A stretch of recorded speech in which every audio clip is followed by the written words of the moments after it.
All right, guys, welcome to The Real Man. This is your host, Coach Bricks, and I'm here and I'm honored, actually, to be around one of the best coaches that I've ever been around my whole career. I've been in this for 18, 19 years now, and this guy is definitely one of the guys that I look up to as a mentor, as a coach, and also just one of the great guys. I'm not even just as a coach, but just as a great person, and his name is Coach Klock. Coach, how are you today, my man? Doing very well, Dave. Thank you very much for having me. Appreciate you speaking highly of me. And I got to thank you for everything you've ever done for me and for any of my programs, because you've helped us a lot and in a lot of different ways. And that's why I'm going to enjoy talking to you about this issue we have to talk about today. Yeah, Coach, I appreciate that, and I think you and I have talked about it, especially over the last 2 years when you got back into coaching again. You took a little bit of time off there. And you and I both noticed this was something that is missing. And it's disappointing to me because I've seen the decline in the last 5 to 7 years, big time. I think it was declining before, but over the last 5 to 7 years. And that's this leadership thing and being a man. It doesn't seem like it's there anymore. It doesn't seem like it's being pushed, and it doesn't seem like it's being, groomed into what we need to do with these young men, not getting them ready for things. So let me ask you this. What would be your definition of leadership? I think as a coach, we look for people who have some type of natural ability. It's just something about them.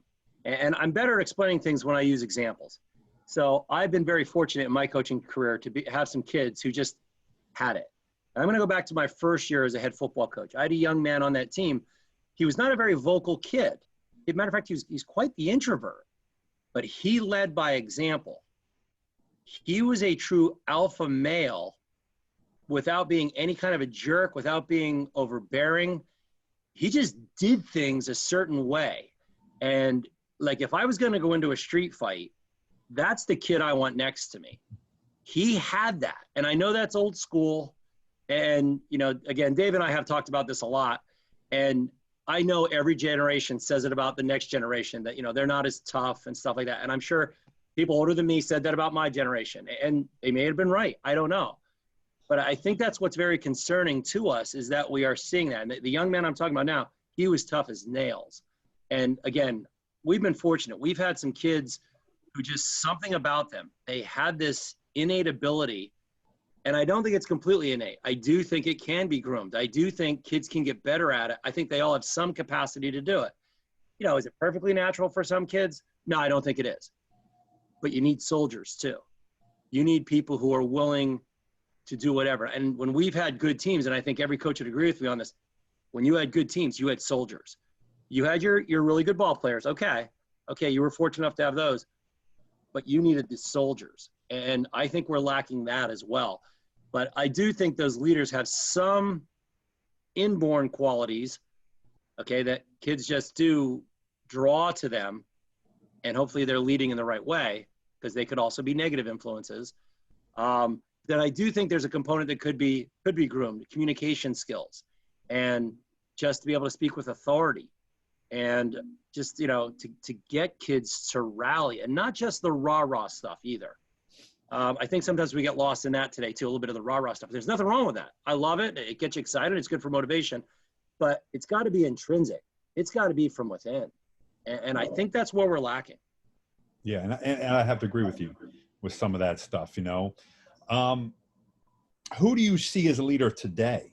Now, it could be a local person, it could be, more of a national level. It doesn't matter. But who do you see as a leader right now? That's a good one. Again, my mind always goes to coaching and to, certain people within my profession. But like, I'll go over to Central Dolphin and Glenn McNamee. I think he is an epitome of one. And granted, he's had success. That's not what I'm talking about. I'm talking about behind the scenes and the thing that he's doing for kids behind the scenes. I think another really good one, again, just comes to mind, is Joe Heaton over at Susquehanna Township. And just willing to do things. And again, when we're saying leadership here, again, we're not just talking about on the football field. And from a coaching perspective, and coaching has changed quite a bit in my 30 years involved with the career. A lot of these coaches do things for kids other than just coaching. Yep. And those two guys, I think, are great examples. So like leadership in that capacity, that's who I think of. You know, I think of just also within our other lifestyle or profession, like me being a teacher, you know, I work for people that I see they wanted to take on the role of, for example, principals and superintendents and things like that. I'll be honest with you, I never wanted to do that. I love being in the classroom, and I think we can influence kids in that aspect. But I have a lot of respect for people that are willing to do that, because let's be honest, they're never going to be perceived as the good guy. They're never going to satisfy everyone. Somebody's always going to be mad at you. You're always going to make a decision that someone's going to go the other way. So I have a lot of respect for that. You know, me staying in the classroom, which I love to do, I prefer to do, I don't want that headache. I have enough of that in the coaching aspect. So yeah, I have a lot of respect for people like that too. But I think the key we need is younger people being willing to take on that role. And I think I've seen that change over the past couple of years. And I think our school is an interesting scenario. Lower Dolphin has a great tradition with a lot of sports, but our female sports really do thrive, especially our field hockey team. And I've noticed year after year, they have girls that I would label alphas. And that is a huge compliment. I'm not saying that in any negative at all. They are leaders. Those kids are go-getters. And I don't think we have as many males that are alphas anymore. And that concerns me greatly. All right, well, let's go with that, because that's a good point. And I agree with you 100%. Trust me. This is my whole reason why I'm trying to do this and why I'm trying to set this whole program up. Why do you think that is happening now? Because I agree with you. I think it's definitely happening, and some people don't want to admit it, but I think it is a problem. But why do you think it is? People are probably going to get mad at me for saying this, but I honestly believe this. Again, and just a little bit of background, I do have a degree in psychology. I do teach a lot of this stuff. So I think about this stuff a lot, and I do think a lot of it is parenting. I really think our parents are being way too easy on our kids, and we love our kids and we want them to be successful, but we have to challenge them more. We have to stop enabling them. You know, we used to have that term helicopter parent, you know, well, it's not a helicopter parent anymore. It's a lawnmower parent. Yeah. They're not just hovering, they're coming in and doing it. Yeah. And that has to stop. When I first got into coaching, you'd always see that big kid in the hallway and you'd go recruit him. Hey man, you should come out for football. You're a big kid. And then when you finally do get them out, they're a gentle giant if we got them even on the field. And it turns out, since they were a little guy, bigger than all their playmates, their moms and dads are saying, you got to be gentle, you got to be careful because you're so much bigger. All right, that made sense. They were bigger, you know, the bigger kid, but let them have some fun, let them be physical. I think we learn so much from play, and we need to play physical. I don't want kids getting hurt, don't get me wrong, but I do think we need to allow kids to go out and be physical and play and learn those leadership skills we were talking about earlier on the playground. And, you know, out playing pickup football, which you just don't see that much anymore, or out on the basketball court, just in a pickup game. And yeah, there's going to be arguments, and yeah, there's probably going to be fights. That's not always a bad thing. I'm not encouraging that to happen, but that's how we learn about people. That's how we learn to resolve our differences. And I just don't think our kids are allowed to do that anymore. I don't think it's completely their fault either. I think it's our fault as parents sometimes stepping in. We need to let kids resolve their differences, maybe get in a fight or two. I ask my players that all the time. When I do meetings with them, I say, how many fights have you been in? And over 90% of them say, a fist fight? I'm like, yeah, like none. I'm like, are you serious? Like, God, when I was in high school, you know, we were always in fist fights. And it was usually a good friend of ours. Like, we joke about it later. Like, man, you got me pretty good. Yep. Like, that was part of growing up. Well, we're not allowed to do that anymore. The kid would get arrested. Yep. And again, I don't want kids getting hurt. I'm not advocating fighting. But sometimes we do have to have differences and learn about resolution. And I think those are leadership skills. Yes. I think kids that can do that are the kids we want leading into battle. And I will say, I think the military has a very tough challenge right now. I think recruiting kids that fit their parameters, it's going to be much more challenging over the next 10 to 20 years, because I just don't see many military type kids that are just gung-ho, disciplined, willing to get after it as we used to see. So it is concerning, but I do think most of the blame, if there is such a thing as blame, falls on us as parents. Like, we need to let kids fail, and we need to let kids work out their differences. We need to let kids be physical and play. So I do think we need to reevaluate some of our parenting techniques. Yeah, no, I would have to agree with that. A lot of that, Coach. Right on. Now I want to get a little more personal with this one, okay? And I've asked all my guests on and stuff. What do you fear? Do you have anything that you fear? And if you do, what is it? What's your greatest fear, I should say? I mean, me personally, I would say it's probably like health issues and things like that. Like I want to take full advantage of every opportunity I have, because I've unfortunately seen people, we've lost people that we shouldn't have lost so early. I think that's my biggest fear. Pertaining to what we're talking about, I think I'm afraid kids aren't going to get to their full potential because they don't get exposure to this capacity to be leaders. Like, who knows what that kid could be in 20 years out in the real world if they would have had some of these skills that for some reason I think we are lacking in compared to what they would have been maybe if they would have grown up the same time you or I did. Like, I just think kids are going to miss out on opportunities and some real life experiences because they're not willing to take the lead or to follow. And I mean that in a good way. So yeah, I think that's probably my biggest fear as a teacher and as a coach, just seeing kids not living to their full potential, not living up to some expectations. And I know some of those expectations are not always fair. They're not, but we should definitely go after it and pursue it. And if we fail, so be it. Have as much fun as you can as you're pursuing it. And yeah, it's going to hurt. And yeah, you're going to lose some big games. And yeah, but you learn from that. So yeah, I think that's probably the thing that I fear the most generationally, like looking at the kids growing up now. Are they going to reach their full potential? And if not, what are they going to do? Like, how are they going to cope? It's a little scary. Yep. Yeah, I agree. All right, another one here. Self-discipline. What does it mean to you? And then how do you work on it as an athlete? You know, as a male, really. I'm not even talking about an athlete, but as a male. Yeah, I think, again, part of that could be innate. I think it could be born into us. I don't think we should use that as an excuse, though. I do think that's something that definitely could be modeled. I think there should be expectations from coaches and teachers and parents to instill that in our young people.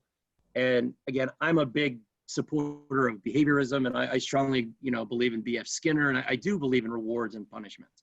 And I do think that hard work should be rewarded in some way. Now, again, I don't think we have to go overboard with all the trophies and all that kind of stuff.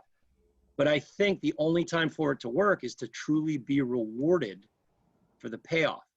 So the fact that everybody gets a trophy, sorry, I'm not a strong proponent of that. There has to be a contingency of reinforcement. It has to be the appropriate reinforcement for the appropriate behavior. And there has to be an expectation. There has to be a success level met, or there is no reward. And I think as a society, I think everybody agrees with this, we've all overdone that. Yeah, it's just that everybody gets a trophy thing. It just doesn't work. But I do think we have to go on the other side too. We have to lose out on things. If we don't earn it, we don't deserve it. And I do think that instills a lot of self-discipline.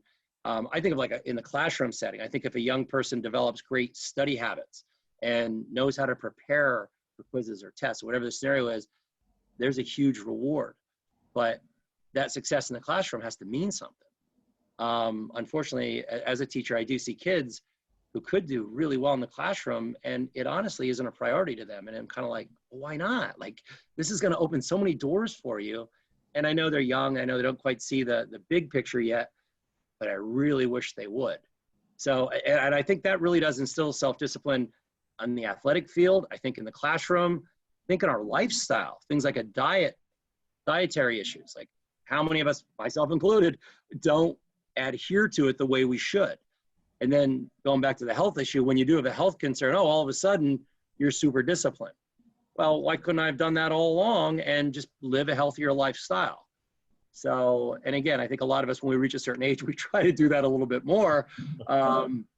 But I do think that does get instilled over time. So again, I think the use of rewards and or punishments to encourage young people to turn these behaviors more into an intrinsic behavior. Now all of a sudden it's coming from here. And those are the kids that should be our soldiers. Those are our kids that can go out and protect us and be police officers and be firefighters and do the jobs that we need. Some unique personalities to do that, because let's face it, not all of us were cut out to do those jobs. Yeah, I agree. All right, so here's another one. Mental toughness. What does it mean to you? Yeah, this one was tough because, there is physical toughness, but we also know there is a different component there. And I always think of like the SEALs team and the mental toughness they have to have. Are they physically tough? Yeah, they're some of the physically toughest individuals on the planet. But I don't even think that touches their mental toughness. They have to have the capacity to get through anything. And this is the one where I think this past year has been horrible with the pandemic. I get it, but I'm sorry. Some good things are going to come out of this. And one of them is our kids are going to be resilient. They've had to deal with some crap, with some real BS. And this resiliency that's going to come out of that, I think could add to some mental toughness. And this is one area I really am concerned about. And I did step away from coaching for 3 years. I was back in it for 2. And in those 2 years, I just saw that lacking. Great kids. They'll work super hard. Physically, pretty tough. Mentally, we had some work to do. We tried to improve on it. I don't know how much improvement we made, but the kids gave honest efforts. But yeah, the big thing there is, could they step into like a SEALs training scenario and even survive for a couple minutes? I think a lot of young people today could not.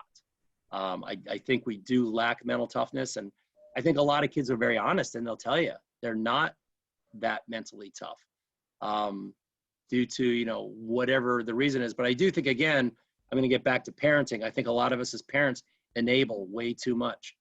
The expectations on our kids, and I'm not saying we need to overwhelm our kids either. That's not what I'm saying, but I think we need to hold them to certain expectations.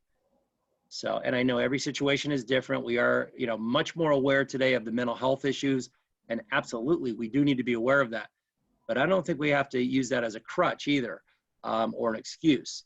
I think kids with mental health issues can also be challenged. Matter of fact, I think they'd love it. And we need to hold them accountable. And that's why I do think so many kids, how many times have you heard that? You should go in the military, the discipline would do you good. And the kid goes in, the kid loves it. The kid absolutely loves it. And the kid might have been a little bit of a troublemaker or something in high school. Once they had that structure and that challenge, they thrived. I think that's mental toughness. It was in there. It just, they didn't get a chance to use it. So, yeah. So another personal one here for you. What was your biggest failure in life? Because I think a lot of times as males, we don't talk about this. Let's be honest. We try to hide it. We brush it off. We don't mention it. So you get these young males that come up, and granted, I'm all about that toughness too. But I think when you talk about it, you might touch somebody out there that might be going through the same exact thing. And they're like, oh crap, this person went through it, and I can actually talk to somebody about it. And I think that is males that we don't do a very good job of. And I think that's why a lot of males become so, in my opinion, so messed up in the head a lot of times, with mental, like you said, mental health and stuff. And that's why if you look, who are most of your shooters out there, who commit most of the crimes in this country are males. And I think if we just opened up and actually say, hey, we do have a vulnerable side, we could do a better job. So what would be one of your greatest failures? You don't have to be the top one, but one of them. Yeah, well, I think we're on the topic of athletics. I would think, with my own personal experience with athletics, I got a chance to play college football down at Shippensburg University. And after my first 2 years, I was actually, my second year there, I actually got a chance to play at quarterback, really due to injury. But I did. The last 4 games, I got to start the last 4 games my sophomore year. I was pretty excited. But then that off season, we went through a pretty drastic coaching change, and we kept our head coach, but he dropped our offensive staff. And I'm a bigger guy to play the position I was playing at quarterback. I wasn't as mobile as most people should be probably to play the position, let's say. And he was bringing in a wing T offense. So I was challenged with, here's what you need to do. You need to lose about 20 pounds. You need to get faster. You need to do this. And that summer, I really worked my butt off. And I did lose the weight. I don't know how much faster I got. But, things did improve. And after the first game, we did lose the first game the following season. I was benched and I stepped away from football. I was so hurt because of, all that. Now, I kept the relationship with the coach, and that's, you never burn bridges. And he did call me the following summer after I graduated, and called me. I came back and played 1 year as a grad student and got a chance to play on a nationally ranked team and contribute. It was awesome. So it actually worked out for me. But I did see that as a failure, because I questioned myself, because I was always a football player. That was my identity. And then when I did go through that, and I was just, the pride in me couldn't accept that, no, like, I did this. I lost all this weight. I prepared for this. So I'd probably categorize that as my biggest one, but it actually turned out to be a good thing. In the long run, I got a chance to go to grad school for free. So that's how I got my teaching certificate. So yeah, it really did work out. And again, it gets back to don't burn bridges. I just told the coach I disagree with him. It is funny now that I re-examine any decision that they made, as a coach, they made it the exact right decision. They should have moved me to tight end. But it worked out for the better. I'm glad it worked out the way it did. And coach and I are still close to this day. So it's just kind of funny the way things work out, but it's hard to accept how you perceive failure, and you don't live up to the expectations you set for yourself. And again, maybe I didn't handle that right as 19 years old, I think, at that time. But again, it taught me resiliency. It taught me coping strategies. I actually got a chance to play college rugby for a year, and I had so much fun and met some great people, some of my best friends. So it's one of those things, like, some people always go back with, things do happen for a reason. Maybe there's some truth to that. So yeah, failure is not always bad. Yeah. Failure, some good things do come out of it. None of us like it, but tough. We need it. We need it in our lives. I agree. Now, here's a big terminology that's being thrown around, especially in the last probably year.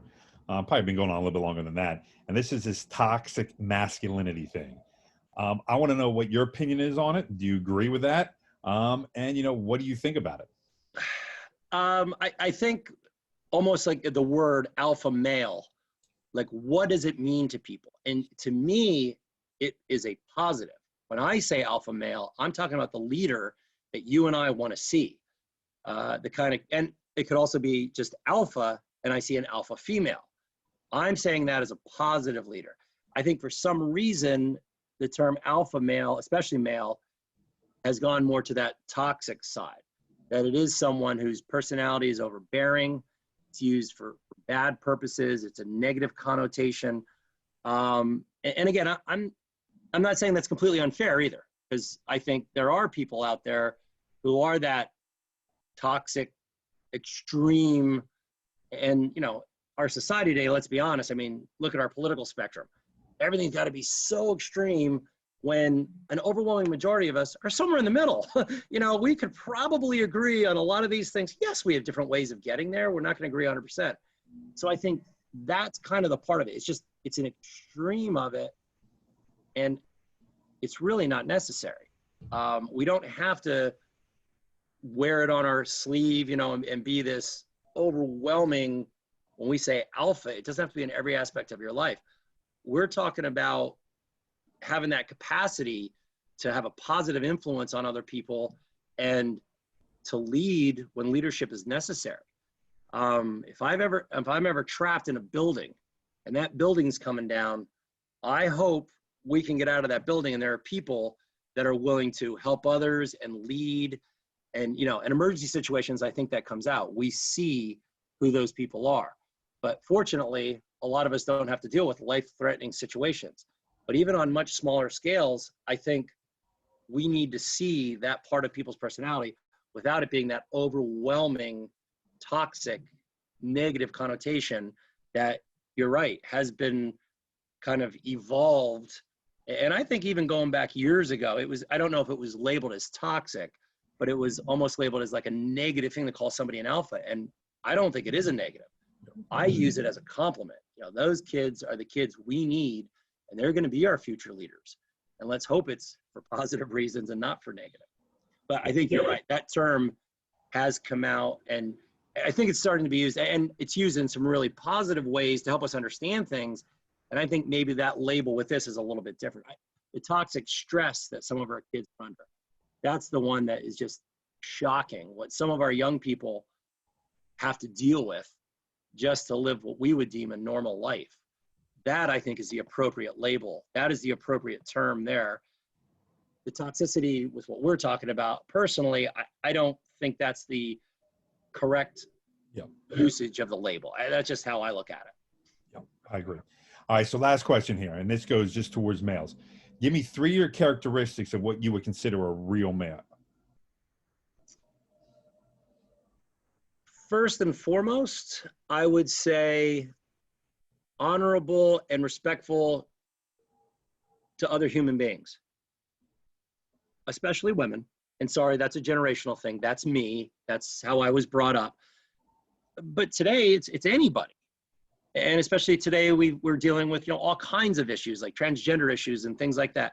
Like, if I'm that guy that has to make myself feel good to pick on other people because their sexuality or their gender issues or whatever, that's not the characteristic we're looking for. That's not what we're talking about. We're talking about somebody who's going to be, respectful and polite to everyone, and try to make the whole community better, no matter who's in it. So that's probably first and foremost. I think the other one is that physical and or mental toughness. I need that in those individuals. Be able to challenge themselves, be able to be self-disciplined in their work regimen, in their eating regimen, in whatever it is they're preparing for. Again, I usually think of sports. I think that's mainly what we're tying in here, but really in any aspect of their life. And I think the other one, the third one, intellect. We need to be more serious today and make people realize intellectual capacity is opening doors. Like, we need kids to realize they need to use their brains. And I say this to the kids all the time. There's no such thing as a dumb jock anymore. That was an old stereotype and all that, but you can't be. If you're going to play at the college level, the playbook alone is so complicated. There's no simplicity to it anymore. There's so many different options. If this happens, you have to do this. And if this happens, you have to do this. And you have to be able to take all that in, but also be able to make a decision like that. And so I think intellect would be my third one in that category. But that's what I would perceive. That's what I see as a leader, as an alpha. And boy, I hope we can groom more and more of them, because I do see a serious decline in the kids that I would say fit that label. No, Coach, I agree with you. I think that's one of the things that I'm trying to bring up, trying to bring this aware that people can see, not as a bad thing. Listen, we've all struggled. Each generation has struggled in something. Like you said, each generation probably did think the next generation was soft, which is fine. But like you and I have talked about, there has been a decline. I don't care what anybody says. I'll argue with them. There's been a decline in the males out there of what they should do. And I think the first one you said was key. You said it was a generational thing. And I don't know if it's a generational thing. I think it hasn't been stressed. Where you said respect and honor to a woman. I still hold the door for my wife. I still do the basic things. They're not huge. And if you looked at it, most people would probably overlook it. Do you know what I mean? But today's men, I see, they go pick a woman up. They sit in the car. They don't even get out to open the thing up. And I'm like, wait a second here, dude. And my brother was talking to me about it. He said the one guy came to pick up his daughter for a date. Okay. And she's 17, 18, whatever, high school. And never got out of the car to come and introduce himself for the first time to my brother, and never got out to help his daughter get in. And I'm like, whoa, that'd have been the end of that one. I've been like, yo, get back inside. Boom. You know what I mean? Like, you get back inside, you're not going out with that guy. Because he's not, in my opinion, it's not a real man. You're not doing the things you should do. And I understand everybody's different. But in that respect, it's called respect. And if you truly care about somebody, I'm not saying you're going to be married to the person, you're only in high school, but it's a respect thing. And if we got back to that, could you imagine how much better we'd be in society?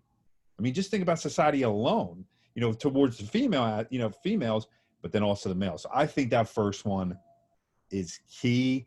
And I think it needs to be hammered home with men at a very, very, very, very young age. And I think you're right. Has to be done by the parents.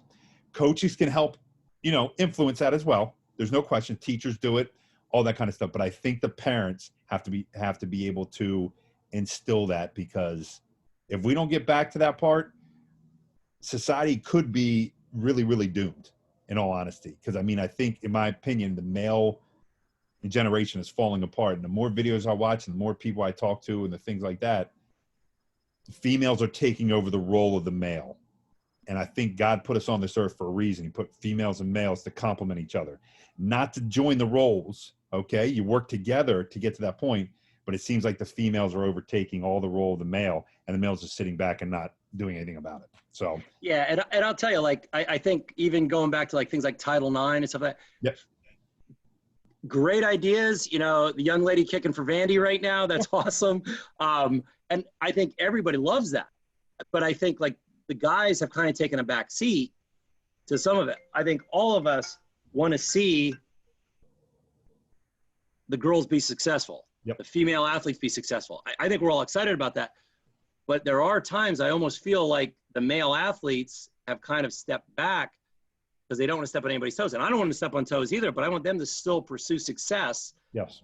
And like, again, I know there could be, I don't want any of this to be perceived as sexist or anything like that. I don't think we're doing that. I think we really do want to see both groups survive, be successful. But I do think boys and men's sports has started to kind of decline a little bit. All right. And I want the girls to continue to move up, but I think we should both move up. Yes. And do it together, like you said, and correspond with each other. Yes. And I hope that's capable. I hope we're capable of doing it as a society, because you're right. Wouldn't our society be a fantastic place if we could make all that work? Yeah. Well, Coach, man, I appreciate you taking time out of your day. I know you're busy still with school, and I know everything's virtual right now, so it's craziness. Crazy. Crazy, much more crazy than, a year ago when we were talking.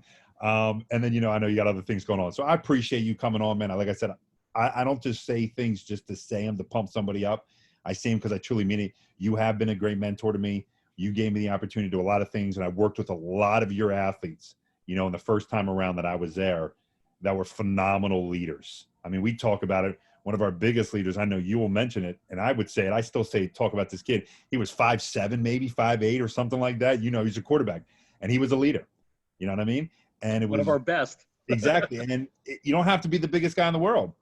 You just got to be able to take that on, knowing that there's going to be hard times on you, but you can accept those hard times and do what you have to do. And, I appreciate you for everything you've done, and your words that you just spoke today really hit home with me. And I know they'll hit home with the men. And I just hope we start to listen more, and we start to open up, and we can open up to each other, to get more things out there. Cause I think that's a big key. We need more communication, especially in the male part.